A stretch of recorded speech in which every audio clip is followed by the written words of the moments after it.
Hi guys, James at Rampant Lion Reviews again for you today. For this one, we are going to do another out and about video for you. So I am in Hong Kong once again on my way back to Europe, and there's a place behind me that I thought would be really interesting to check out. So we're just on the edge of Victoria Park, which is just over that way. And yeah, I believe you can call this area the Fashion Walk area if I'm not mistaken. So yeah, this one is quite an interesting pub actually. This is the first pub of a brewery called Young Master, who first featured on the channel back in 2019. We had a lovely Imperial Stout from these guys. So they've got a couple of venues across the city, but this is the one that was recommended to me by my friend Luigi Corraduzza of Luigi Drinks. So yeah, the first brew pub they had, or the first pub I guess we should say, it's not really a brew pub this one. We'll do with this one as we always do. We'll go in, we'll have a look around, we'll try some of the beers, and we'll maybe have some food as well, because they've got a nice little restaurant attached too. So let's get started with this one. Second draft by Young Master in the Fashion Walk area of Hong Kong. Cheers. Alright guys, so here is the outside of Second Draft. When I tried to stand right in front of it to get the introduction for the video, the light was reflecting really badly, so I had to kind of stand over to the side. But you can see this is a really nice little venue actually. When you first come, they've got all these seats on the outside, a few kind of benches, and then you've got the other one over there. But yeah, there you can see Second Draft, Young Master. And as I say, Victoria Park is just kind of right through there. We're right next to the road, so I'm not sure how the sound is on this video, but yeah, you can see they've got this porthole where you can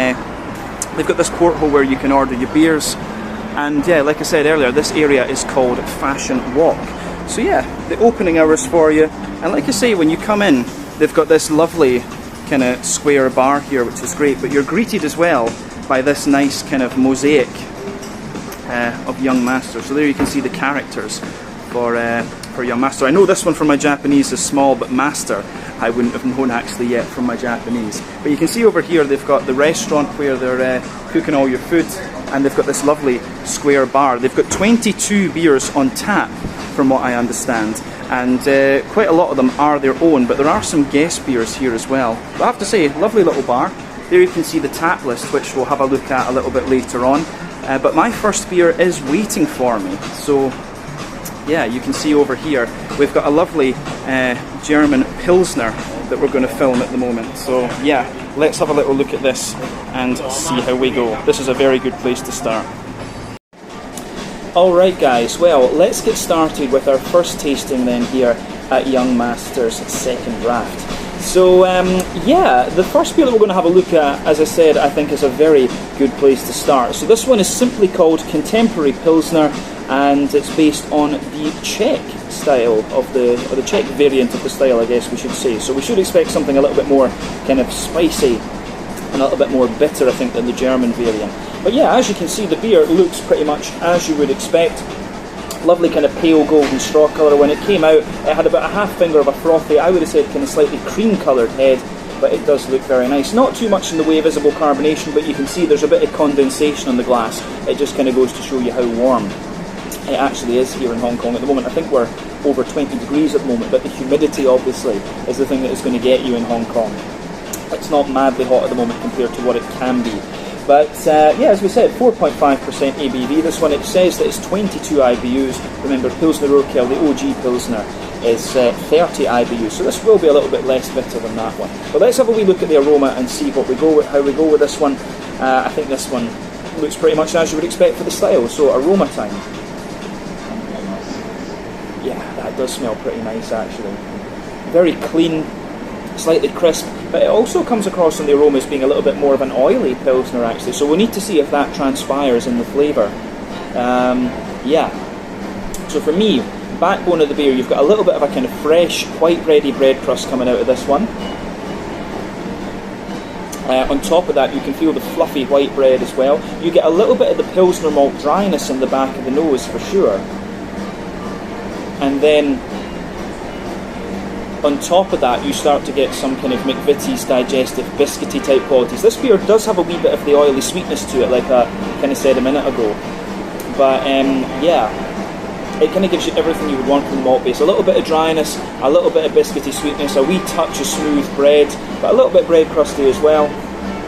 And then yeah, you've got the hoppy character beyond that. So for me, the hoppy side of this beer is kind of what you'd expect from Czech hops, although it does have a wee bit of German brightness and smoothness to it as well, I must say.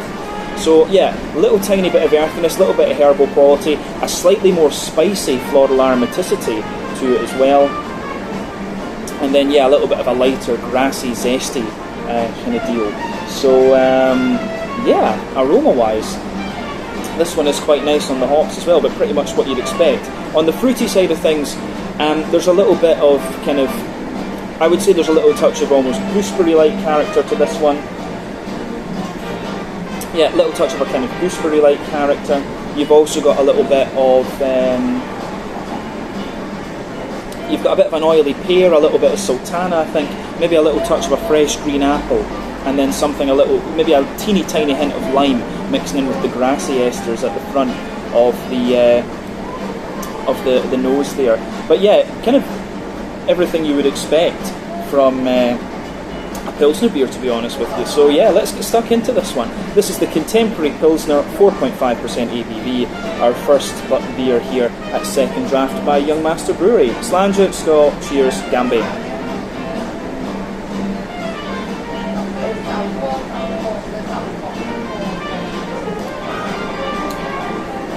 Yeah, that is pretty nice actually. Yeah, first impression of this one is it's a little bit wetter and a little bit more oily, and potentially that just suits the climate here a little bit more.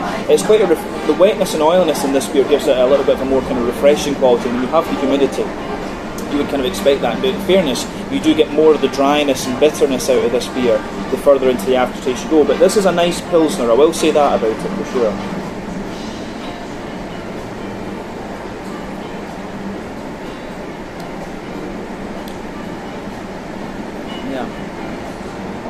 Yeah.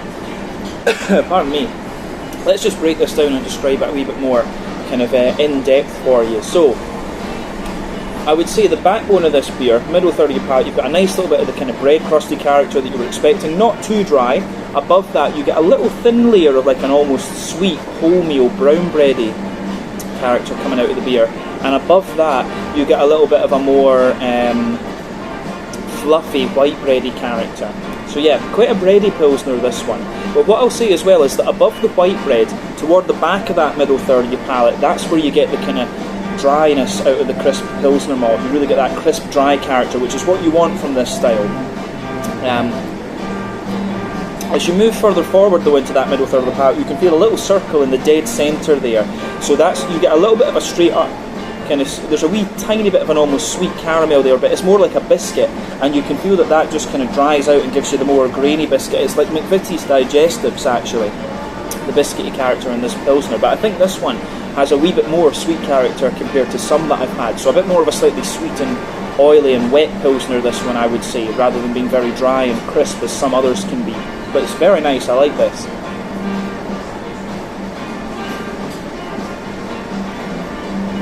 So, on the hoppy side of things then, back corners of the palate, you get a little bit of an earthiness coming out of this one. It's quite a smooth earthiness. As you move further forward, it gets a little bit herbal, and as you move further and further forward on the palate, you can feel the beer just gets a little bit more kind of floral aromaticity to it. It's not overly spicy, this one though, actually, but round the front curve of the tongue it's a little bit lighter and more grassy, and you have a little bit of that more kind of zesty character coming out of the beer. But the green component for me, again, is quite wet in this one, I would say, but it still works. One thing I would add actually is that on the back third of the palate you've got these bready layers that we were talking about, but there's just a little bit of yeastiness above that. So yeah, I do like how that goes together actually.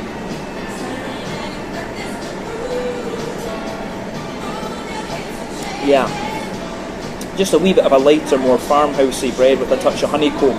That describes the yeasty character on the back of the palate. But let's go a little bit further forward then, and yeah, let's go a wee bit further forward and look at the front third of your palate. So the base again of that front third of your palate, a little bit of bread crust, a little bit of white bread, then you get that nice oily bubble where the fruity esters roll their way out of the beer. So at the back, I would say you've got a little bit of a kind of sultana, you know, a dry white green grapey character. But then as you move further forward, you have more of you've got a little bit more of a kind of oily pear in there, and as you move into the front half of the front third of your palate, it's got a little bit of a kind of more gooseberry and slightly limey character coming out of it. So yeah, I like the way that that goes together, this one. You get a little bit more zesty grassiness and floral quality out of this beer the further into the aftertaste that you go. But let's have a wee look at the mouthfeel of this one just to round off our first tasting.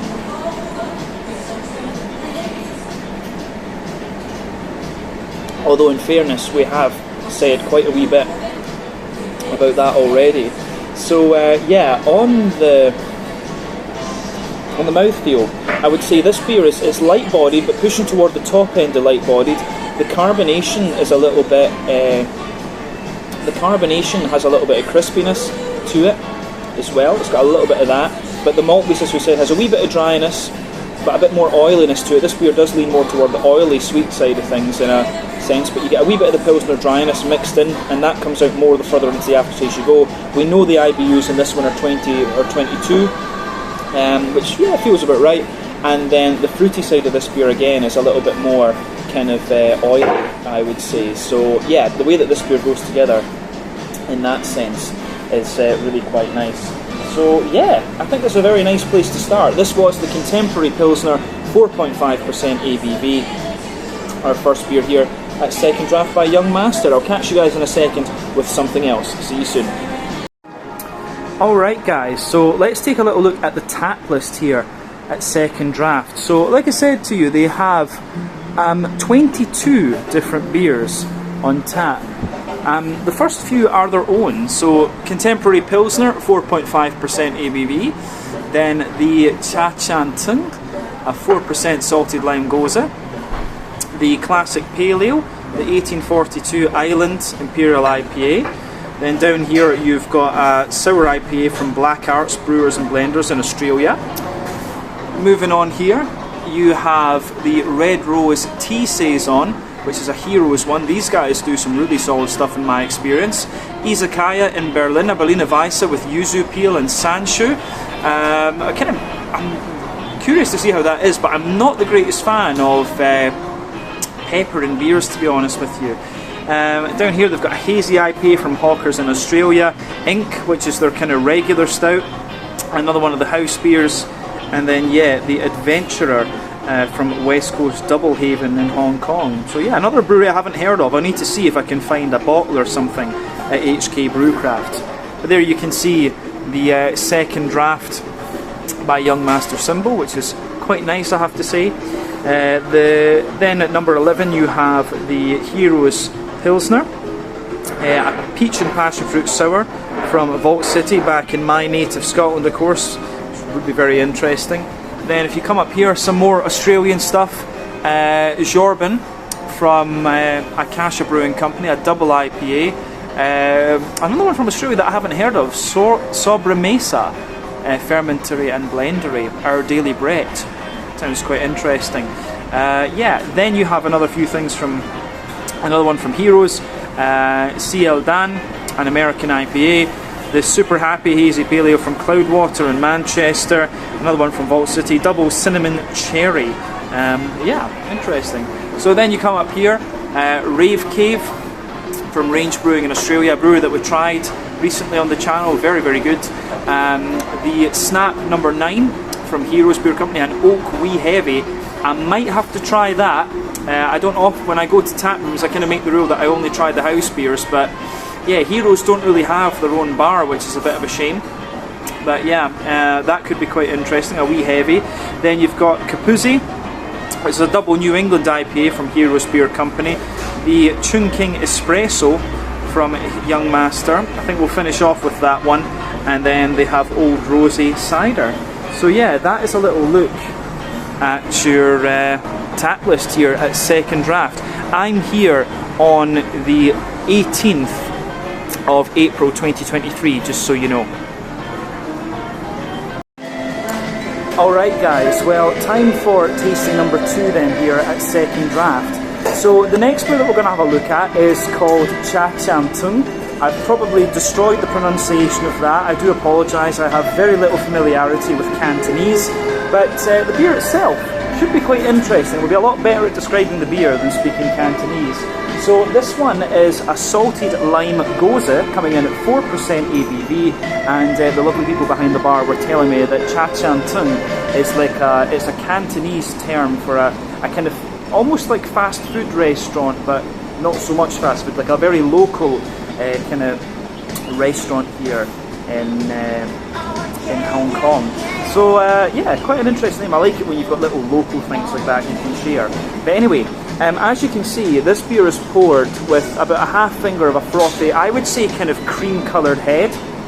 Lovely kind of pale golden straw colour here once again. Yeah, looks exactly kind of as you would expect of a gose. Goses of course tend to contain a little bit of wheat, they've got a little bit of salt, and they are of course sour beers. But you know, having a lovely slightly salty lime gose would be an ideal beer for the kind of temperatures and climate you have here in Hong Kong, and that was the main reason I wanted to try this one.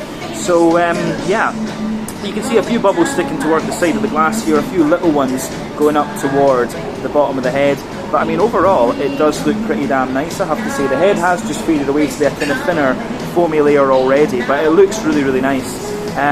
Yeah, I like how this one appears, to be honest with you.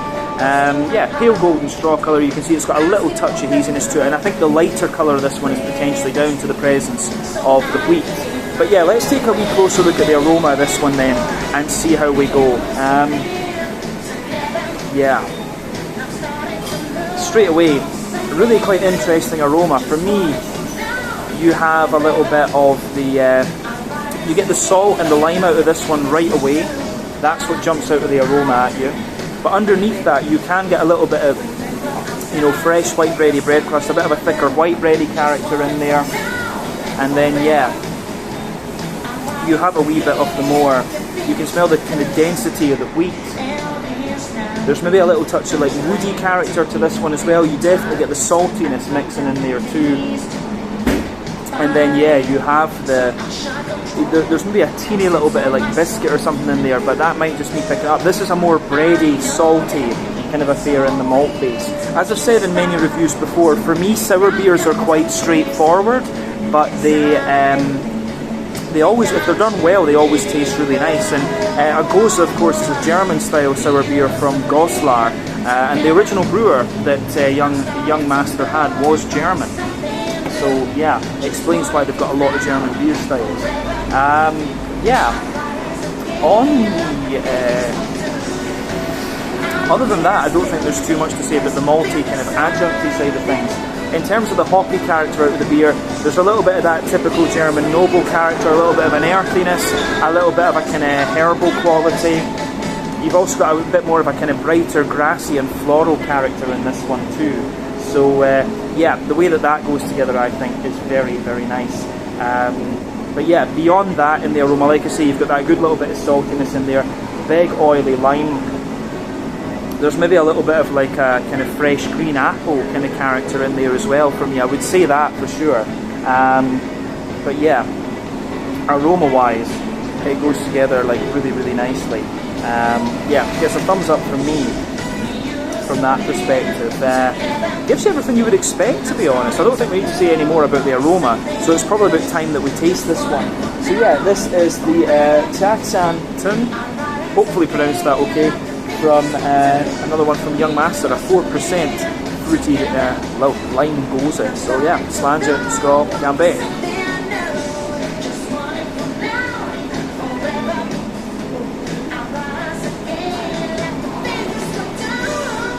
Oh yeah, that is nice. I have to say, I like how that goes together in this one for sure, so a thumbs up from me.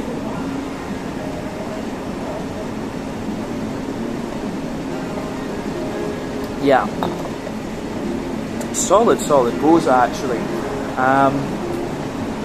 It's kind of interesting, as I always said, for me, a good sour beer is one that gives you a lovely transition, and this one, it doesn't really have a sharpness to it, but you know, goses don't really have that sharp punchiness for me. They're always just a little bit more oily and salty. And this beer, I will say, this is very close to the style. This is exactly what you want, to be honest with you.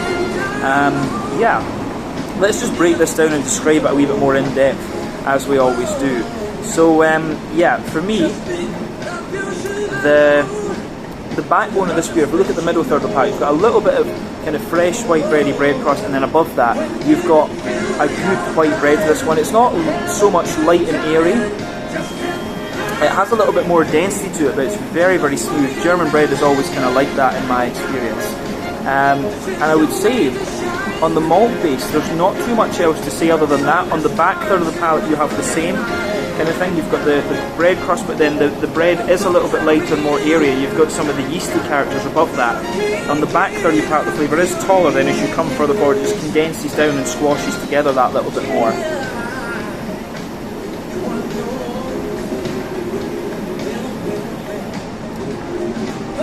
But yeah, the way that goes together, I think, is really nice. The malty side of this beer is good. The saltiness in this one kind of comes out on top of that middle third of your palate for me, and it kind of sits there just in the border region. It sits there in the two border regions between middle and back third of your palate and front and middle third of your palate. It's interesting just how it does that, actually.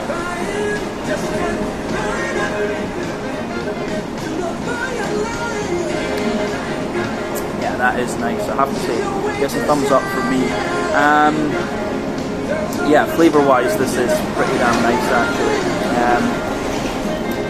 The malty and the salty side of things go together very well.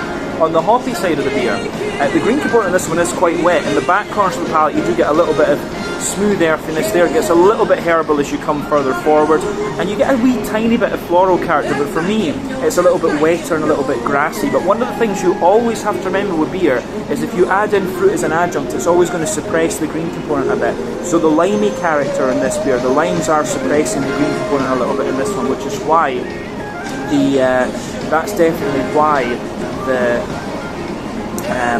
hoppy character is a little bit wetter in this one. But on the front third of your palate, you can feel the base is a little bit more kind of bread crusty. So yeah, there's a little bit more of a kind of fresh white bread crust, a smooth white bread, then above that you get that nice oily bubble where the fruity esters come out of the hops. For me, there's a little bit of pear, there's a little bit of sultana in there, but then yeah, it's dominated by that limey adjunct, especially when you take the beer in. It mellows out and gives you a few more of those peary sultana type esters, but yeah.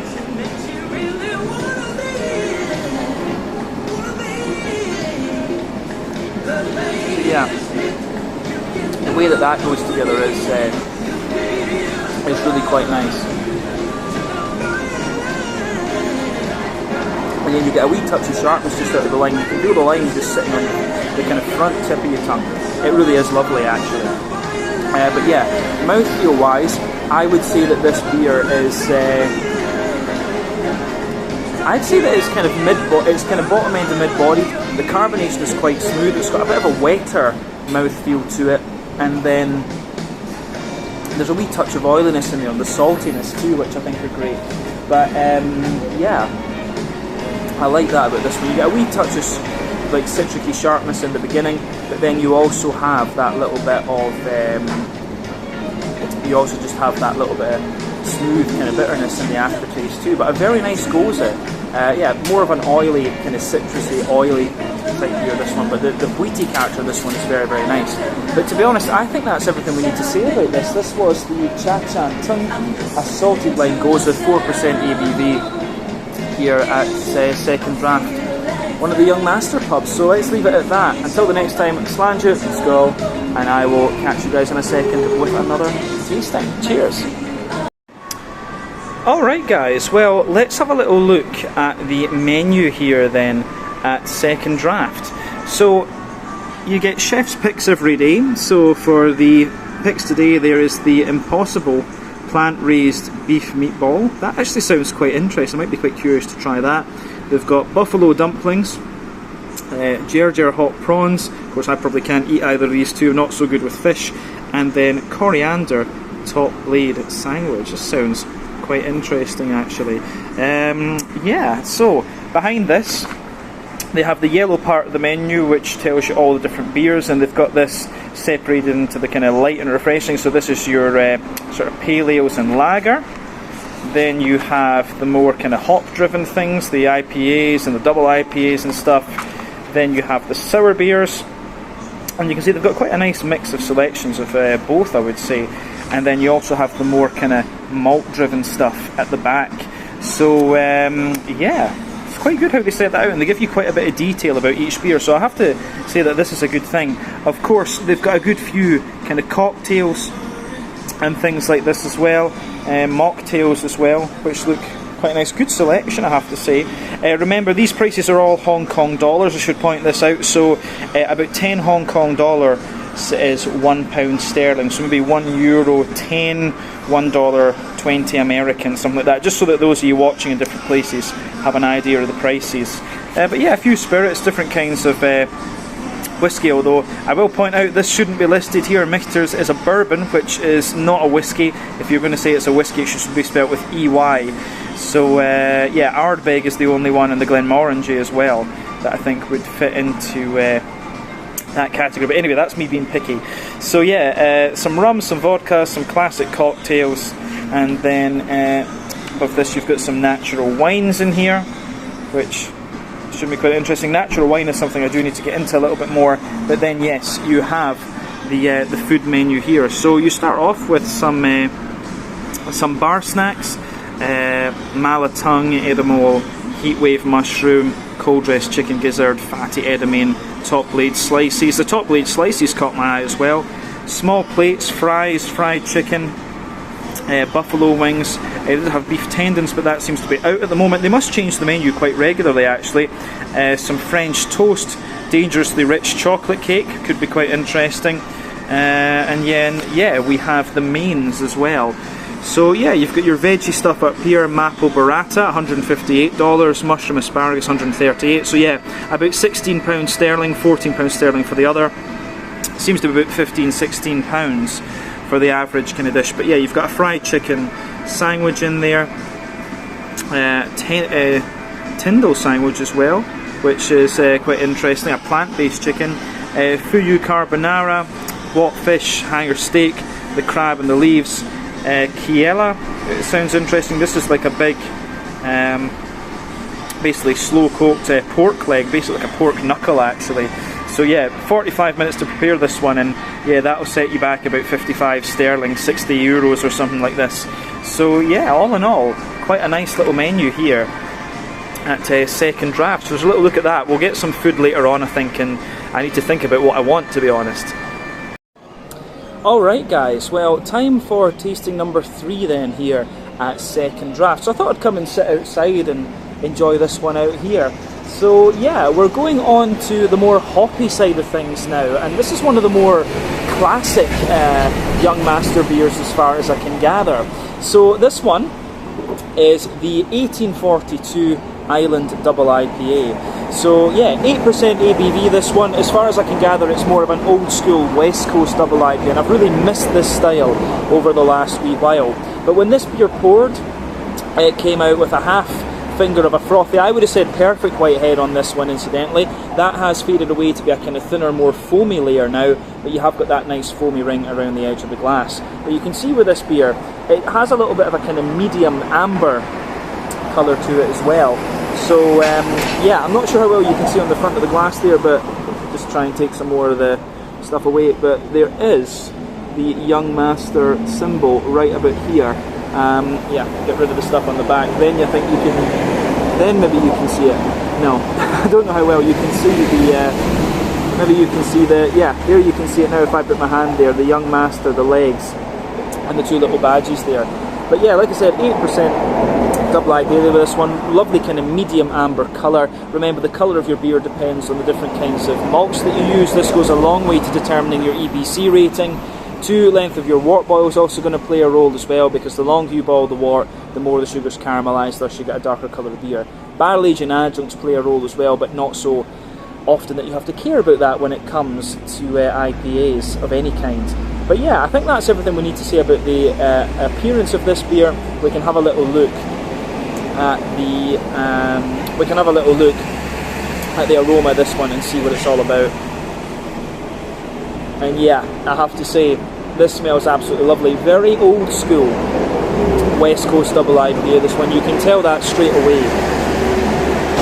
So you've got everything you would want, a big oily kind of sweetness, a nice big green component in there, and lovely oily fruity characters. I think this is using something like, Simcoe, Citra, Amarillo. It's like a kind of classic hop combination. It smells very, very familiar, this one. So yeah, let's just break that aroma down. The backbone of the beer, absolutely, you have a little bit of that kind of fresh, white bready bread crust in there. So yeah, a little bit of fresh, white bready bread crust. You've got a little bit of a more, kind of brown bready character on top of that. Definitely some white bready notes in there, but there's a good little bit of kind of sweet, sugary character there. So you've got a wee bit of like a straight up sweet caramel. Yeah, straight up sweet caramel. A little bit of a more kind of biscuity note as well. And then, yeah, the way that goes together is very, very nice, I have to say. Yeah. So on the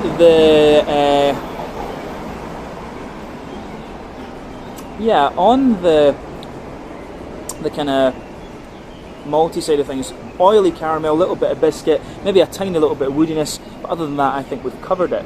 On the green side of the hops, for me, this one, it has a little touch of earthiness to it, and with the orangey character that this beer has, that could be more an indicator of Mosaic rather than Amarillo, which is what I was thinking before, because the orangey character was very oily and zesty.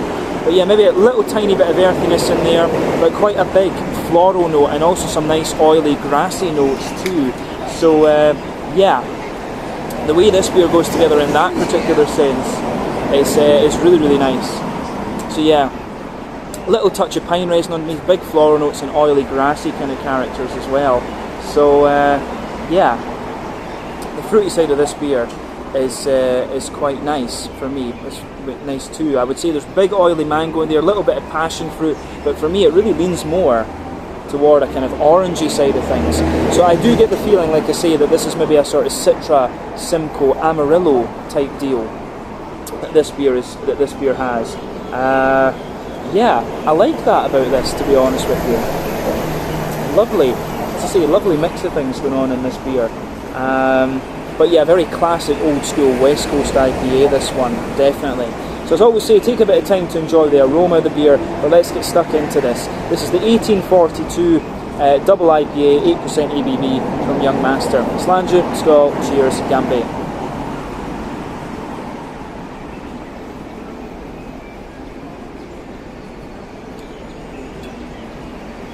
Yeah, that's pretty nice. First thing I'll say about this one is, when I took it in, it didn't smell.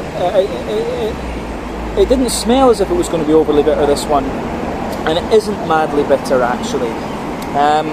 But the flavour profile is definitely more old school West Coast. I'm not sure exactly how high the IBUs in this one are, maybe about 50 or something like that. But it's certainly not got the big 80, 90 IBU count that these beers used to have back in the day. But it's still very, very nicely done. So thumbs up to them for this one too.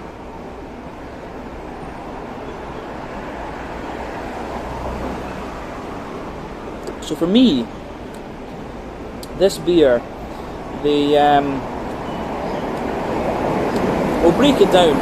In the middle of your palate, you can feel that little bit of kind of fresh, almost like brown bready bread crust. Further forward on that middle third of your palate, it's got a little touch of woodiness to it. And above that, you get a straight up kind of fluffy brown bready character. Then there's some white bread above that.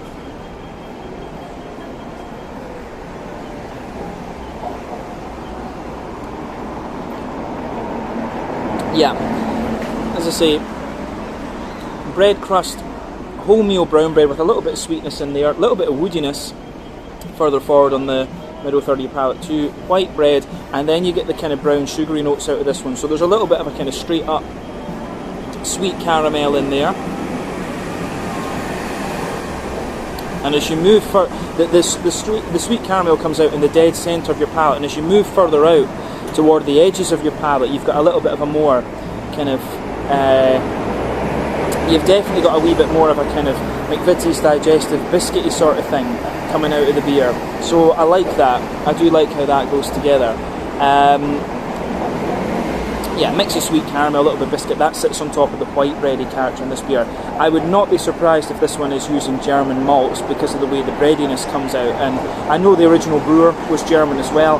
I'm not sure if this one was created before he died though, that's one of the things, but you can kind of tell from the way the breadiness in this beer is that this beer uses German malts. Yeah.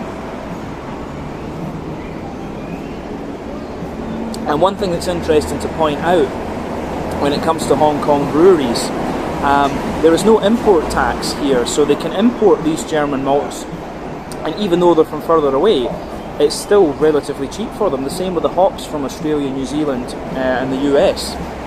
So big advantage to starting a brewery in Hong Kong. The only thing that's going to get you is the real estate rentals and stuff like that. That's where you're going to have to pay a lot in Hong Kong. But yeah, on the back third of the palate you've got similar layers. The bread crust is a bit drier, the brown bready layer is a bit more tall and airy. You've also got that little bit more of a white bready character coming out of this one, then a wee bit of yeasty character in there, like a lighter farmhousey bread with a wee bit of honeycomb. I think that kind of covers what we would want to say about the kind of malty and yeasty side of things. But flavour is taller on the back third of your palate as you come further forward. It just kind of condenses down and squashes together that little bit more.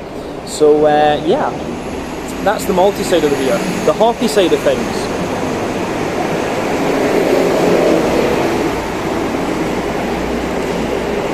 Yeah. Back corners of your palate, definitely a little bit of earthiness. As you come further forward, it gives you a little bit more of a kind of herbal character, and a wee bit more, as you move further forward, it gets more and more floral. I'm finding that the more I drink of this beer, the higher the bitterness gets. So maybe I was wrong earlier when I said 50 IBUs, but I don't think this one is quite the 80, 90 IBUs that the West Coast IPAs were originally. But yeah, you can feel it gets more and more floral and a bit spicy as you reach the front corners of the palate, and round the front curve of the tongue it's definitely lighter and more grassy, but also a little bit more oily.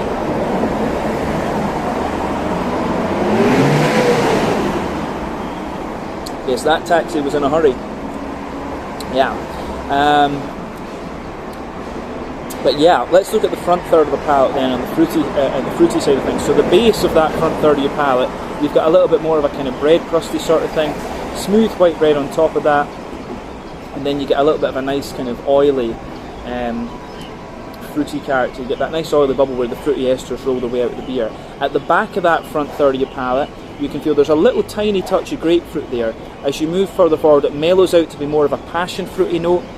Then you get a little bit of mango, and in the middle of that front third of your palate there's wee touches of like dry apricot and stuff like that. But as you move into the front half of the front third of your palate, it really becomes more and more orangey. And I'm a bit torn on this one. I think there's like Citra and maybe a bit of Simcoe in this one, because this beer feels very classic. So Citra and Simcoe for me, potentially. And then you've also got, I'm finding with this one, on the front half of that front third of your palate, it's got quite a zesty oily orange, but also a little bit of limey character. I'm a little bit aware though, I had that lime goza before this one. I did take some water and stuff, but maybe there is a bit of residual lime in there. If there is lime, it could be a bit more of it could be Equinaut or something like that, or it could be the Citra showing off its lemon limey notes. But in West Coast IPAs, Citra tends to give a more lychee, gooseberry type thing, I think. But yeah, could be a little bit of Equinaut in this one, or Motueka from New Zealand.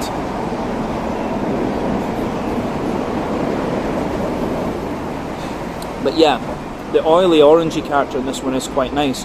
The oiliness and the zestiness of it makes me want to say Amarillo, but at the same time it feels a little bit lighter, and it could well be Mosaic, and the beer does have a wee bit of earthiness to it as well.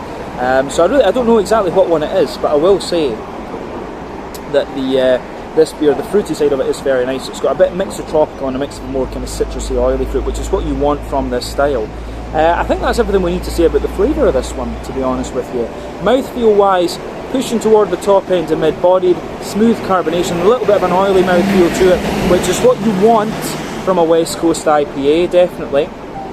Bitterness, I want to put this up and say it's maybe about 60-ish IBUs. I'll probably be wrong on this. I'll go in and look at the menu and probably be wrong, but I think it's about 60 or 70 IBUs compared to the 50 that I thought originally. It shows you more of its bitterness later on.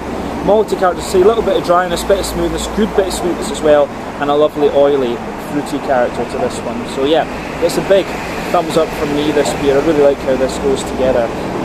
Yeah, I think we can leave it at that for this one. This was the 1842 Imperial IPA. We're going to do one more tasting. We're probably going to have some food, and I will catch you guys in just a second. So it's landed just now.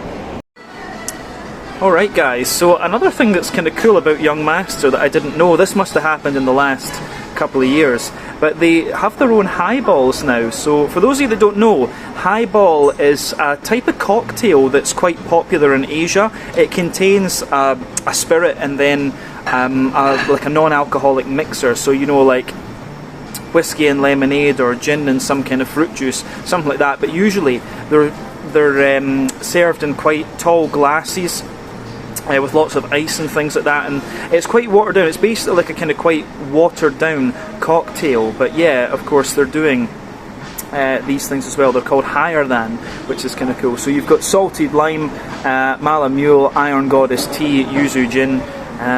Yeah, quite interesting. Highballs, I have to say though, were not something I tried a few of them in Japan, but not something that I am a huge fan of, I have to say, but kind of cool that they're expanding a little bit and trying different things. But yeah, the Higher Than highball series there from Young Master. Let's go on to our next beer. Okay guys, time for tasting number 4 then here at Second Draft. So this tasting will be a little bit different because this is not one of the Young Master house beers, but I saw this one on tap and I honestly couldn't resist it.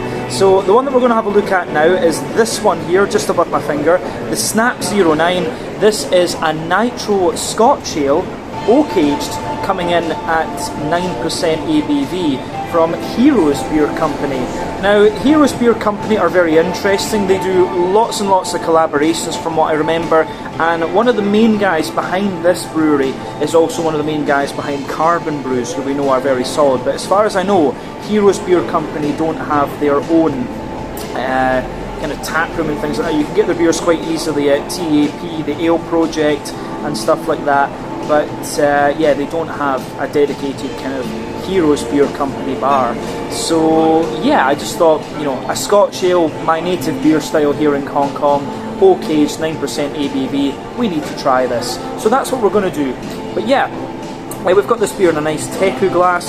You can see that it's poured a lovely dark kind of stained mahogany, chestnutty type colour. When it came out, it had about a half finger of a frothy, I would say kind of slightly ivory or fawn coloured head. Not too much in the way of visible carbonation, 1 or 2 bubbles sticking toward the side of the glass, but it is of course nitro conditioned, so you're not going to get too much in the way of visible bubbles with this thing. So yeah, kind of exactly what you would expect appearance wise from any Scotch ale. They're always going to be a little bit more kind of chestnutty and mahogany and things like this. But yeah, let's have a wee look at the nose of this one and see what it's all about. Yeah, it's interesting. Now I have to say, first off, it's very, very sweet. So the main thing for me is going to be whether this is more like an American brewed Scotch ale or whether it's like a more traditional Scottish brewed Scotch ale. Yeah. In that sense, it really comes across as being more sweet, and it's got a little bit of sharpness to the red fruits as well. So you get brown sugar out of this one, but very sweet brown sugar, a little bit of sweet, kind of, yeah, a little touch of a kind of sweet, just sharpness to the red fruits as well. And it doesn't show you much of the kind of roasty, toasty side of things. Yeah, I'm curious to see how this is going to translate into the actual flavour. But the aroma, I would say, is not madly assuming. I think if this was regular conditioned rather than nitro conditioned, you might get a wee bit more out of it. Maybe you need to let this kind of warm up a wee bit, in fairness too. But yeah, the backbone of the beer, you can smell a little bit of a toasty, brown bready bread crust. Definitely some wholemeal brown bread in there. Some nuttiness, good little bit of woodiness for me. It also has a little bit of this kind of slightly maple syrupy sort of thing. Yeah, there's a little bit of an almost more maple syrup quality to this one, a wee touch of toasty brown sugar and a straight up caramel as well. So yeah, the aroma that comes out of this one I think is really quite interesting from that perspective. But yeah, on the fruity side of things though, for me it's definitely, really is quite sharp, but the hoppy side of the beer, a little bit of earthiness, a little bit of herbal character, good wee bit of grassiness, but then yeah, fruity wise, sharp raisins for sure, a little bit of plum underneath, some peary notes, black currant as well. I can't say I've had a nitro conditioned Scotch ale all that often, but from what I was saying on the little kind of blog, this one, the Snap 09, is actually a slightly special version of the AP 09 that they did a wee while back. So yeah, a little bit more kind of unusual. Yeah, when you take the aroma in more deeply, you actually get more of the Scotch ale character out of this one. You get more of the brown bread, more of the fruits, and all this kind of thing. So that's worth bearing in mind. Yeah, I do like that. I like how the aroma goes together on this one actually. So I think we should have a wee taste of this and see what it's all about. So yeah, this one is the Snap 09, a 9% oaked Scotch ale from Heroes Beer Company, another local brewery here in Hong Kong. Let's do this. Yeah, Slàinte, Gambé.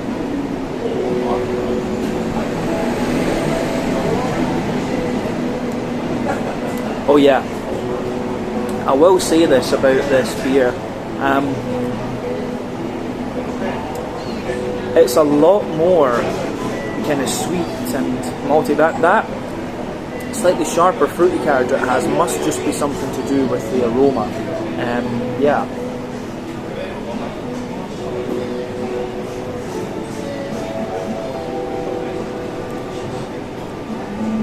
But yeah, it definitely has, it's somewhere in between the American brewed Scotch ale and the original Scottish brewed Scotch ale. So it's got a wee bit of everything. I think it shows you a little bit more of the traditional Scottish character the further into the aftertaste that you go, but it shows you a wee bit more, or it shows you a little bit more of the American sweetness in the beginning. So let's break this down. Middle third of your palate.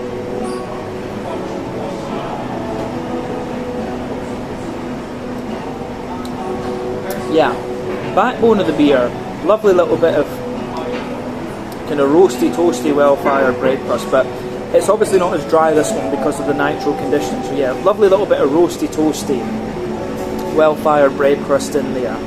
On top of that, you start to get, there's a slightly like rye bready character in there, but you can feel the further forward you go in that middle third of your palate, there's a little bit of woodiness, there's a little bit of nuttiness in there, and yeah, that kind of lingers into the aftertaste.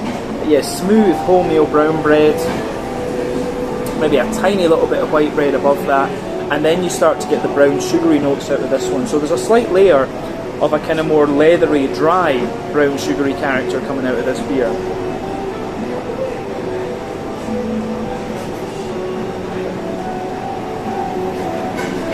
But then yeah, above that, you get the sweeter side of things, so you can feel it above the leathery layer, and usually leathery brown sugars indicate a slightly longer wort boil, but it's a bit hard to tell in this one because of that nitro conditioning.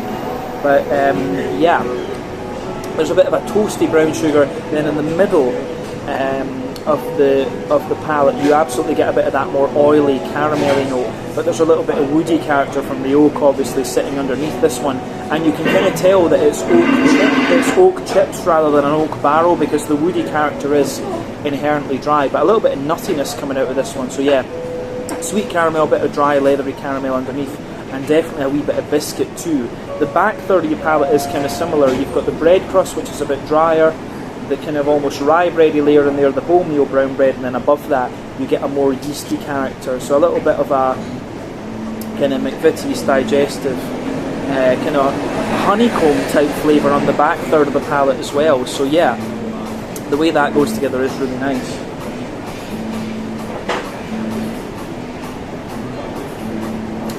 Yeah, on the back third of the palate the flavour is taller, then as you come further forward into the middle third of the palate, it just kind of condenses down a wee bit and squashes together.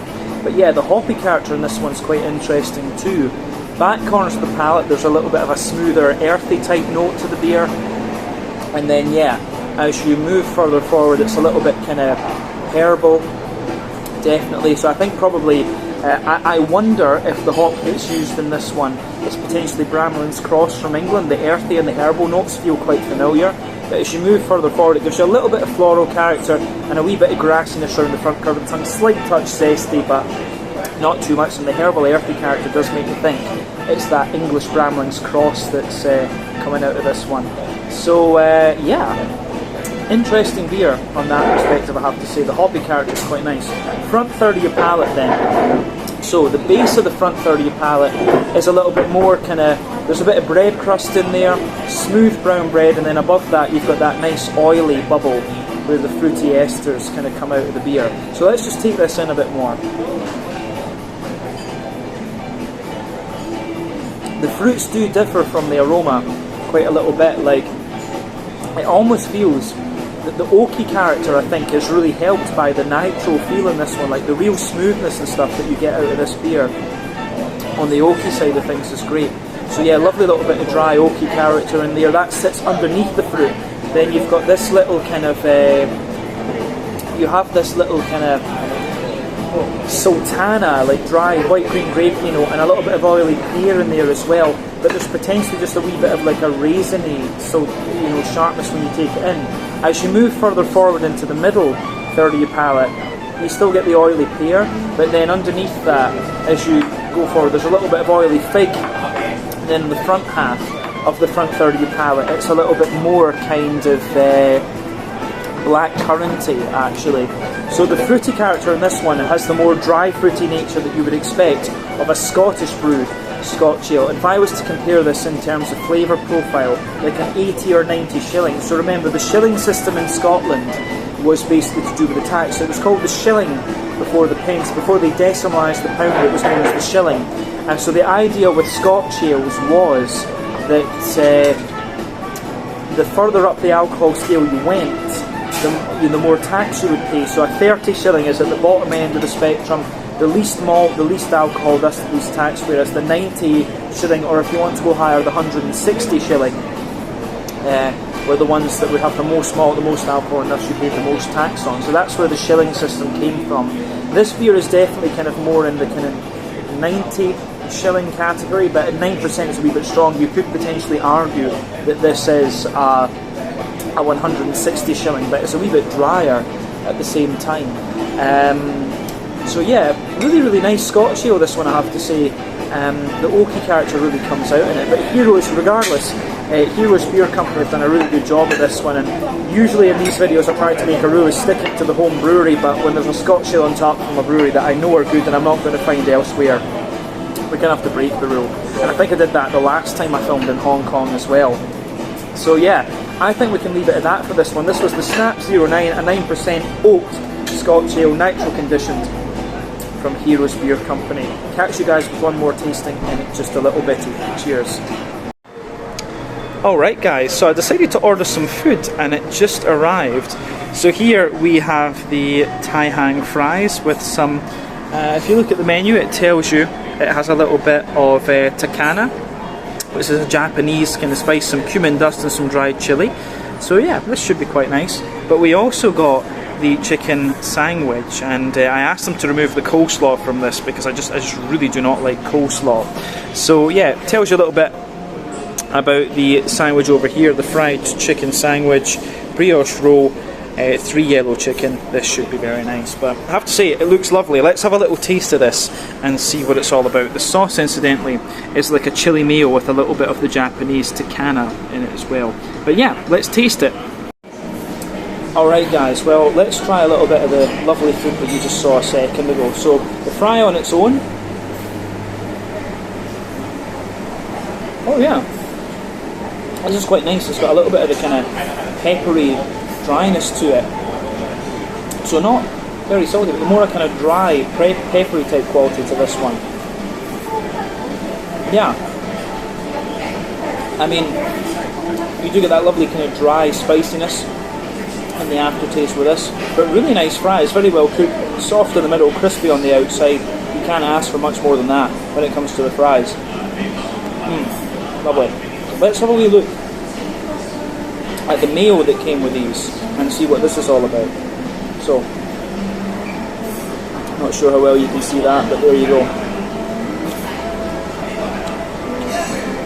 Oh yeah, that's quite interesting. It's got almost like a sweetness in the aftertaste.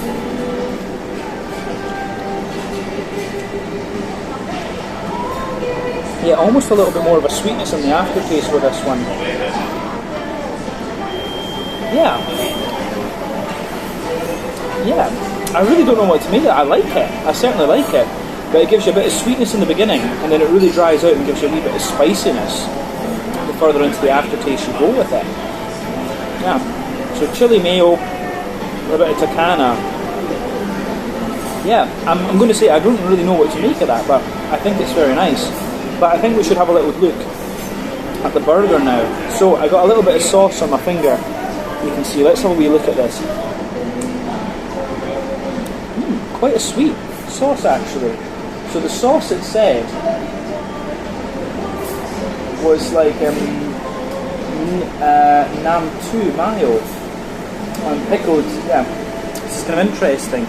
Yeah, the sauce is really quite sweet actually. Let's just have a wee. We'll have a wee bite off the chicken on the edge of the burger here and see how we get on.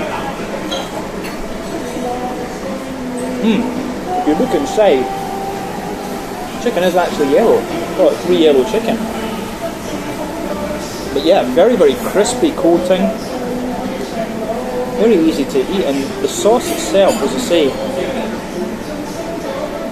very kind of sweet. I really, as I say, I'm not a massive food connoisseur, but whatever this sauce is, it is very, very nice actually.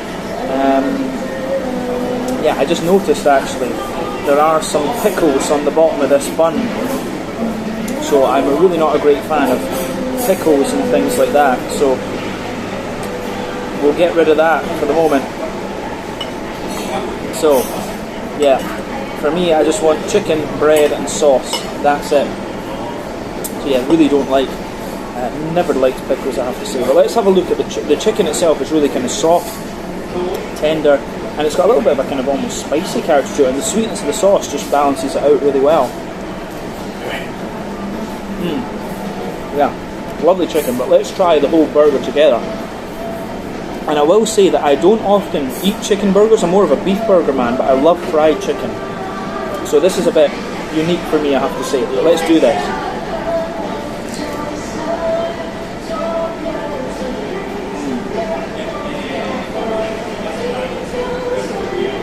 Yeah, that's really good. Mix of the kind of crunch. The bread's obviously been slightly toasted, but nice and fluffy. You've got the crunch on the outside of all this kind of just the kind of crispiness of the chicken. Then the chicken itself is really tender and soft and really nicely cooked. Yeah, you can't ask for much more than that, and you just get the sweetness of the sauce. It's got an almost little zingy character the further into, you know, when you go into the aftertaste of it. Let's just take another bite of that.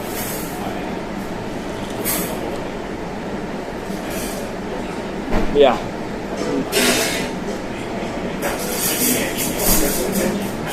That is pretty damn good, I have to say. Yeah, I'm happy enough with that. Lovely chicken bits there, you know, crispiness is coming off. It's a really nice meal this. A bit of chicken, a bit of chips. Yeah, I think this is pretty damn solid. I think we can leave it at that for this little kind of food tasting section. I think after this we'll move on to the more malty beers actually. So yeah, catch you guys in just a second. Cheers just now. Alright guys, well, time for our fifth and final tasting then here at Second Draft by Young Master. So yeah, the last beer that we're going to have a look at today is a little bit of a beast, and it's also a kind of throwback to the very first beer that I ever tried from Young Master back in 2019. So this one is the Chungking Espresso. It comes in at 10% ABV, and they're describing this one as a barrel-aged imperial stout with coffee. So yeah, the very first beer that I tried from these guys, it definitely had a Cantonese name to it. I can't remember what that name is exactly, but it was a Vietnamese imperial coffee stout. So I know these guys can do the imperial coffee stout side of things very, very well. So when this beer poured, it came out with a half finger of a frothy, I would have said, very light kind of beige head. That has of course faded away to be a thinner foamy layer now. But yeah, as you can see and as you would expect from an imperial stout, this one has a lovely kind of dark ebony rosewood colour to it. If we shine the light through this one, it's got a little touch of a kind of Coca-Cola, Pepsi coloured edge to it, but this is pretty much exactly as you would expect from an imperial stout. Lovely kind of black malts in there, and the coffee beans as well. As I've told you in many imperial coffee stout reviews before, this is one of my favourite sub-styles of beer. I actually don't drink coffee, but coffee beans are probably my favourite adjunct. They can be as diverse as different hops or different malts or whatever. So yeah, this should be quite nice. And of course this is a very good place to round off our time here at Second Draft. So yeah, let's have a wee look at the aroma. This one, nothing really unusual about the appearance of this beer. Not much in the way of visible carbonation. At 10% ABV, you wouldn't expect that, to be honest. But let's have a look. Oh yeah. It smells absolutely lovely, I have to say. Yeah. Aroma-wise, this is just awesome. Of course, it's the coffee that jumps out at you first, and when it's an imperial coffee stout you'd expect that, but the coffee beans, we'll focus on this first. The coffee beans are lightly roasted, they've got a bit of earthiness to them, very aromatic though. There's a bit of a red fruity character to them. They're just awesome. As I've said to you in reviews before, it's the mazzle that you need to care about with coffee beans. The meters above sea level, the altitude at which the coffee bean is grown. The higher the altitude, generally speaking, the more likely you are to get these floral, fruity and aromatic notes out of your imperial stout. And that's very apparent here. We don't know. I don't know actually what kind of coffee beans are in this one. I tried to search for it before tasting the beer, but there was nothing came up on the internet. The guys behind the bar weren't sure either. But yeah, they smell absolutely lovely. Let's try and break the aroma down just a wee bit more though. So for me, behind the coffee beans, you've got a little bit of a roasty, toasty, well-fired bread crust in there, which you would expect. A good, sweet rye bready character as well. Some nuttiness, some woodiness definitely. A little bit of an almost tobacco type note out of this one. Tobacco I think is definitely a good descriptor. A bit of a leathery brown sugar, so maybe this has had a slightly longer wort boil, but sweet caramel, treacle molasses, toasty caramel as well. And all of these things blend in very, very well with the just the overall vibe of this beer. Yeah, I think this smells absolutely lovely. Yeah. The malty, beastie side of things, as well as the coffee adjunct. It is absolutely beautiful, I have to say, so it gets a big, big thumbs up from me. Yeah, on the hoppy side of things, there's a little bit of earthiness to this beer. Definitely some floral aromaticity, wee bit of grassiness too. You have to remember, imperial stouts are not the most hop forward of beer styles, but that's just kind of how it goes. Yeah, they're awesome, but the fruity side of the beer is absolutely lovely. So a sharper kind of raisiny note to it, some lovely juicy kind of figgy notes underneath there. Yeah, juicy figs, raisiny notes, bit of a kind of plummy note to it as well. So raisins, plums, a bit of a prune, big figgy notes, but a lot of blackberry as well. This beer really leans toward the kind of sharper side of the fruity spectrum. I think that's absolutely fair to say. Yeah, really interesting aroma, this one actually. So I think we should have a taste of this and see what it's all about. As I always say though, take a bit of time to enjoy the aroma of this one. This is the Tune King Espresso, a barrel-aged imperial stout with coffee, 10% ABV. I think this is going to be a bit of a monster. Let's get stuck in. Slàinte, Scott, cheers, Gambe.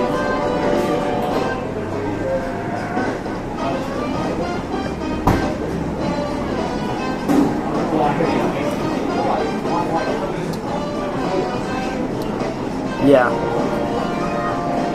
that's a pretty damn awesome imperial coffee stout. Yeah, this is very good. Where do we even start with this one? I'm going to say straight away, the coffee being very aromatic, nice and roasty, and then yeah, above that you have some other really interesting stuff as well. It's a great beer, this. But like I say, the very first beer I tried from Young Master was a Vietnamese imperial coffee stout. I forget the name because it was Chinese. But yeah, just lovely stuff. Let's try and break this beer down for you though and describe it a wee bit more in depth.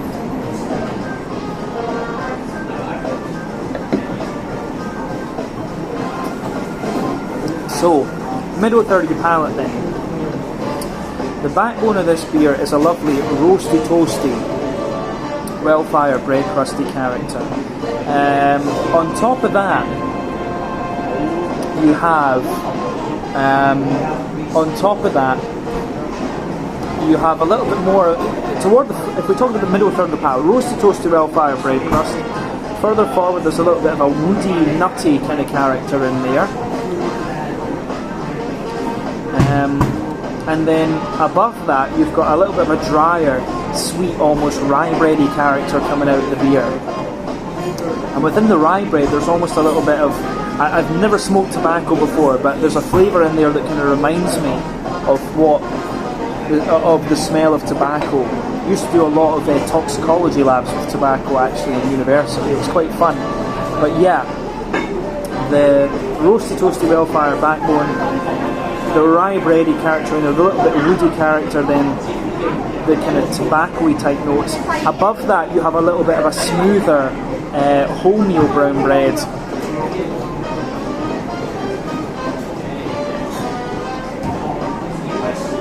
And then within the wholemeal brown bread, you actually get a little bit of nutty character, and then above that, you start to get some of the kind of chocolatey and coffee notes. So the coffee bean for me sits in that border region between middle and back third of the palate. We'll come to that in a minute though. But the coffee bean, the chocolatey notes, it's like a very high cocoa chocolate, about 90%.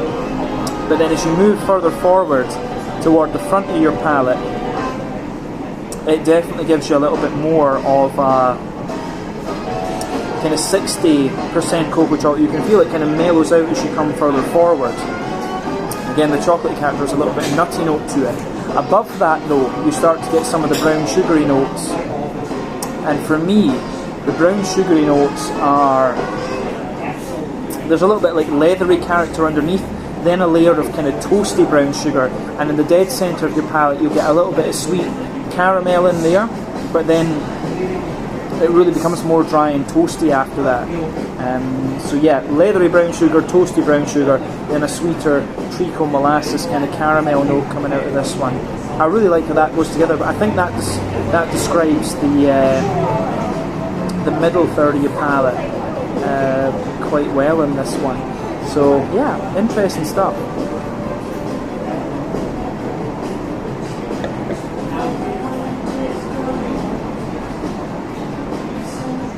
Yeah, middle third of your palate in this beer is absolutely lovely. On the back third of your palate then, the border region between middle third and back third of your palate, this is where the coffee bean really comes out. and it's kind of, the coffee bean is quite similar to what you would pick up in the aroma. It's very aromatic. It's got a little bit of roasty earthiness underneath, and you start to get a little touch of red fruity note out of this one, actually. So it's like a plummy, like a slightly, I don't know if you call it sour, but it's got a lot of plummy character in the coffee side of things for this beer, I have to say. So yeah, that sits in that border region, but the back third of your palate is similar. You've got the well-fired bread crust, which is even drier, the rye bready note, which is a bit lighter and more tall, and then you have the kind of wholemeal brown bready character sitting above that as well. So yeah, the way that goes together in this beer is really quite nice. Yeah, so on the above that, I think you have a little touch of yeasty character, like a slightly more light farmhousey bread with a little bit of honeycomb in it. I always get honeycomb in the back third of the palate, but definitely, yeah, back third of the palate you can feel the flavour is taller, and as you come into the middle third of the palate, it just condenses down and squashes together that little bit more. So yeah, interesting stuff, I have to say. On to the hoppy side of things. For me, the hoppy character isn't too big in this one, but you'd expect that of an imperial stout, especially one that is barrel aged. And I would say this about this beer: we haven't really talked about the woody backbone that this beer has. It takes a little bit of time to show that, and I think that's potentially because the coffee is more pungent in the flavour than the actual barrel aging is. But yeah, it doesn't say what kind of barrel aging it is. Maybe more of a bourbon barrel or something like that. But yeah, quite a dry, woody character in the backbone of this beer. On the hoppy side of the things, as I say, a little bit of earthiness. As you move further forward, it's a little bit herbal. As you reach the front corners of the palate, it becomes a little bit more floral, and round the front curve of the tongue, a little bit wetter and a wee bit more grassy, actually. So yeah.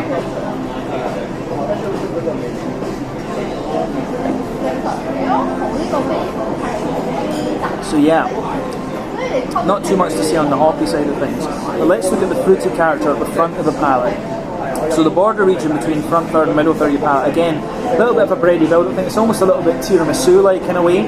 The base of the front third of your palate, roasty, well-fired bread crust, sweet brown bread, and then you get that nice oily, fruity character just sitting on top. So for me, the fruity side of the beer, when you take the beer in, it's a little bit raisin-like. Underneath that, you get some, you definitely get a bit of a juicier plum, a bit of prune. And then as you move further down, it's all about the kind of oily, figgy characters. So yeah, the way that goes together is quite interesting for me.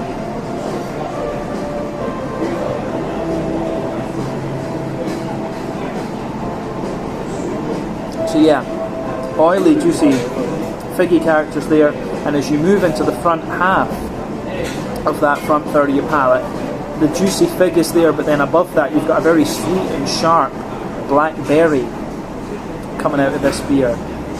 So yeah, I really like how that pieces together in this one. This beer, big, punchy coffee with a sweet, sharp blackberry note into the aftertaste. I think that's everything we need to say about the flavour of this beer. In terms of the mouthfeel, for me, yeah, midpoint in the full-bodied part of the spectrum, smooth carbonation. In terms of bitterness, this has got to be 80 or 90 IBUs. Some of that coming from the dryness of the woody character as well. But yeah, lots of roasty toasty coffee contributing there, a little bit of the hoppy character as well. Lovely juicy and sharp fruity notes. Yeah, it's just a lovely, lovely beer, this one, I have to say. And it definitely gives me a little bit of a throwback to the original beer that I tried from Young Master back in the day. So yeah, I think we can leave it at that for this one. This was tap number 22, the Chun King Espresso, a barrel-aged imperial stout with coffee. 10% ABV, a bit of a monster, but a very nice way to finish off. So I'm going to finish this one off, and then I'll give you my final thoughts here on my time at Second Draft by Young Master. So catch you guys in just a second. Cheers. Okay guys, so it seems that as a little bonus, we are going to try some Hong Kong liqueurs for our last little tasting after what I said was the fifth and final one. So yeah, let's have a little look at these and see what they are all about. Alright guys, well let's have a little look at these Hong Kong liqueurs then. So the company that makes these two liqueurs is called Magnolia Lab, and we have two that we're going to have a look at today. Just to point out, these are all Hong Kong ingredients, but this one here is a little bit lower on the alcohol scale. This is 19%, the Roselle, so that's the first one we're going to try, and then we've got the Magnolia, which comes in at 29% ABV. This one is a little bit sweeter, this one is a little bit more bitter. So yeah, we have the bottle here for the Roselle, which is this one. And yeah, it says the refreshing tartness of Roselle explodes on the palate, balanced by the nourishing sweetness of jujube, which blossoms into the earthly scent of Chinese angelica and the invigorating heat of dry ginger for a long, warming finish. So yeah, let's have a little look at this one. I'm curious about this. So I was given these little kind of sifter glasses, I guess you could call them. These are very, very nice. But yeah, you can see the Magnolia Spirit thing on the top there since, what does it say, Magnolia Lab since 2020. There you go. But yeah, you can see a lovely kind of deep mahogany colour there for this one. Lovely kind of reddy tint to it. Let's have a look at the nose. Oh yeah. Yeah, lots of kind of smooth woody character for me. Lots of leatheriness. Kind of herbal and medicinal as well, some nuttiness. Yeah, it's really interesting, this one. As I say, I'm not madly familiar with liqueurs, but the ginger you absolutely get out of this one. Yeah, reviewed very few liquors on the channel, so this is a nice little bonus, I have to say. Let's just have a little taste of this and see what it's all about. This should be quite interesting. So this is the Roselle, sorry. A dry ginger liqueur from here in Hong Kong, made with all Hong Kong ingredients. Gambé.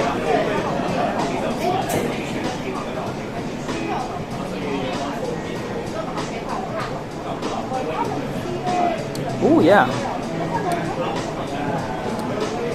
So we did this just basically as a shot. I'm not sure if that's the right way to do it, but still, when you take this thing in, it's very, very sweet. It leaves like a very sweet and sultana-like flavour on the palate. So a lovely little bit of woodiness, a little bit of nuttiness, a little bit of that tobacco note, but yeah, lots of sweet, sultana-y, kind of, yeah, definitely sultana raisin type notes. A little bit of raisiny sharpness into the aftertaste, some red fruity characters in there, but this one for me, it really just tastes like a boozy sultana. I think that's a fair descriptor of this one. Yeah, really, really nice actually. It's almost got a little bit of a kind of aniseedy tobacco type aftertaste to it. So yeah, that was the Roselle, the sweeter of these two spirits from Magnolia Lab here in Hong Kong.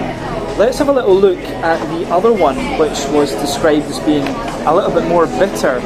So yeah, that's this, the Magnolia. This is 10% heavier in alcohol, we should point that out as well. Yeah, Oriental Botanical Liqueur. So what it says on the little card here, combining the distinct flavours of magnolia berries with the rich citrus aroma and mildly bitter aftertaste of sun-dried tangerine peel, fruity sweetness of mulberries, and the earthy exotic scent of sandalwood, Magnolia is a complex drink for the sophisticated palate. So yeah, we'll take a little sip of water before we try this.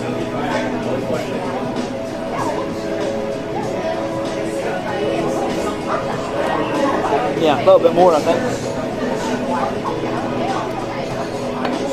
And yeah, let's try this. So, the Magnolia, you can see this one, I think this is actually a little bit lighter in its colour than the Roselle was, in fairness. But yeah, let's just do this one. We'll do it in the same way as we did before, but definitely a lovely kind of stained mahogany type colour to this. Let's look at the aroma. Oh yeah, you can absolutely smell this is a little bit drier in the nose. Yeah, distinctly more drier. It's almost got a little bit more of a spicy, woody character to it, this one. Yeah. I say the sandal, for me it's probably, when I'm looking at the ingredients in this one, it's the sandalwood that kind of stands out a little bit. Yeah. The sandalwood here is really apparent. It's very dry, slightly spicy, woody character. On top of that though, you still get that kind of sultana-y, raisiny note that I was talking about. The orange peel is obviously playing a role there as well. Good little bit of brown sugar, a little touch of aniseed and stuff like that. Mulberry is something I'm not overly familiar with, so I'm guessing probably the more aniseedy flavour, the aniseed aroma rather, is coming from that. But yeah, I think we should just taste this and see what it's all about. Why not? We'll do it as a wee shot as we did with the other one.